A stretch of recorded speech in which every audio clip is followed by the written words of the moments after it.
জুলাই রাত্রে মান 10টা নাগাদ ধানপুর রাজবাড়িতে একটা মারামারি ঘটনা ঘটেছিল।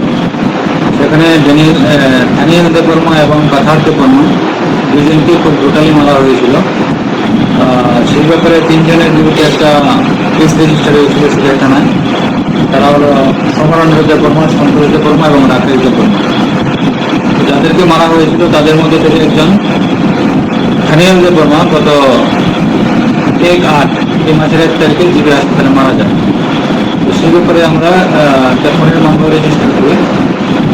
তো সেই মামলায় যারা আসামি ছিল, যারা পলাতক ছিল, তাদের মধ্যে 2 জনকে আজকে আমরা অ্যারেস্ট করেছি। তাদের নাম সমরেন্দ্র দেববর্মা এবং সন্তোষ দেববর্মা। তারা কি মূল অভিযুক্ত? মূল অভিযুক্ত। এফআইআর নাম ছিল তাদের। আর কেউ অভিযুক্ত আছে? আরেকজন আছে রাকেশ দেববর্মা, সে এখনো পলাতক। স্যার, 2 জনকে আপনারা কোথা থেকে গ্রেপ্তার করতে সফল হলেন? তাদেরকে আমরা শিক্ষাচার করতে নিয়ে গেছি।